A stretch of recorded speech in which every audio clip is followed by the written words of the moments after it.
Welcome to April 22nd, Part 2, Solve the Wall with Mrs. Owens. Today we're going to do elapsed time and two-step story problems. So to begin, we are going to look at our beginning time in order to do elapsed time. So let's look at our hours. Our hour is right here. It's the shorter hand. It's the one that will be pointing towards the numbers. And here we go. Let's count from 12 is the same as our 0 hours. 1 hour, 2 hours, 3 hours, 4 hours, 5 hours, 6 hours, 7 hours, 8 hours. This here hand does not reach the 9 yet. So we are still within our 8 o'clock hour. So we'll write our 8 there. And now we are going to count our minutes. Our minutes is this long red one. And the minutes is longer because it has to count these little tiny tick marks. And if you count them closely, there's 1, 2, 3, 4, 5. So there's 5. 1, 2, 3, 4, 5. So our clock is designed in a way that the darker, a little bit longer tick marks are counting by 5s. So it makes it easier. We just go 5, 10, 15, 20, 25, 30. So this clock is 8:30. Let's do our ending time. Our ending time, we're going to count our hours. There's 1 hour, 2, 3, 4, 5, 6, 7, 8, 9. We are at, let's go back just a little bit here. Let's look a little more closely at that hour hand.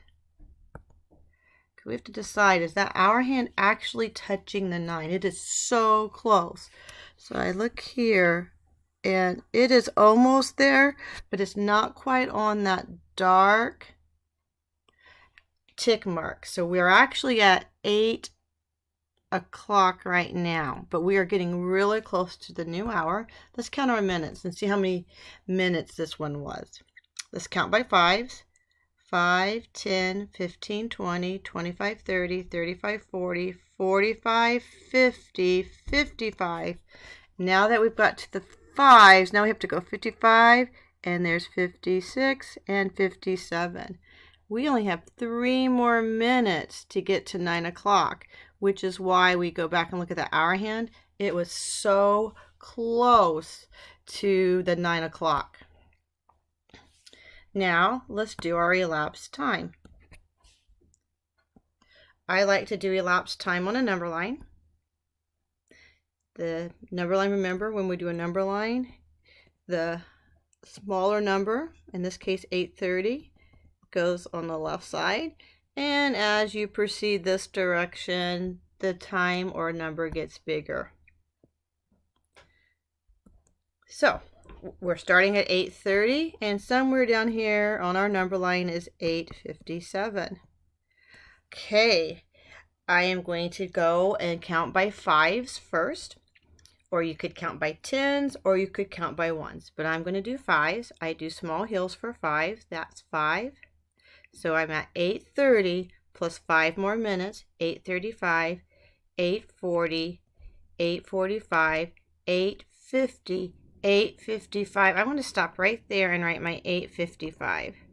And I'm going to adjust my number line because I don't think I need it to go so long.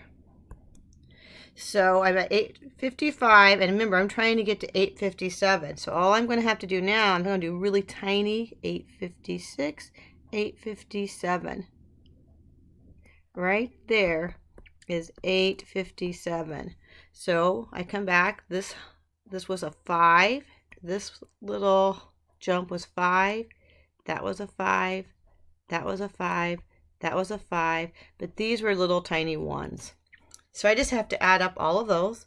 5 plus 5 is 10, plus 5 is 15, 20, 25, 26, 27. We had 27. I'm going to label it minutes. We had 27 minutes that passed. So if I started, let's say, eating at 8:30 in the morning and I finished at 8:57 in the morning, that would have taken me 27 minutes. Excellent. Let's move on over to the two-step story problem. And for our two-step story problem, we like to use the read, draw, write method. And the first thing we have to do is read this problem, and I'm going to be looking for numbers and any information that will help me solve it. It takes 3 ounces of cheese to make a burrito. So I know that this here, 3 is going to be ounces, and it's cheese. And we need 2 ounces for a taco. If you want 9 burritos, 9 burritos and 1 taco, how many ounces of cheese would you need? Wow. Let's go back and reread that. I'm not sure if I understand it. It takes 3 ounces of cheese. So I'm going to show you this little picture I made for you. It takes 3 ounces of cheese. So I have cheese right up here. Don't know if you can see it. Let me get my pointer for you. So we have 1 ounce of cheese, 2 ounces of cheese, 3 ounces of cheese. And if we use that cheese, we're going to put it in a burrito. And there's a picture of a burrito. And then we're going to take 2 ounces, right here, 1 ounce, 2 ounces of cheese, and that's going to be used to make a taco. Okay, so just so you know, an ounce is about one of those little cheese cubes. Okay, now that I have that, we need to maybe make a drawing of our picture. Now I don't want to be drawing actual cubes and things. That would take too long. So instead I'm going to make my burrito. And this is going to be my burrito. I'm going to make them kind of long because they're longer than tacos. And I'm going to label it burrito. And inside there I'm going to put my 3 pieces of cheese. And I have to make 9 of those. Wow. There's 2, 3, 4, 5, 6, I'm running out of room, 7, 8, and 9. So those are my 9 burritos. And inside each burrito, I am putting 3 of those ounces of cheese. I decided to write the number 3 instead of drawing pictures because I think that will speed up my math solving. And then we are going to make 1 taco. So down here, I'm going to do like a little circle here for my taco. Again, I'm going to label it.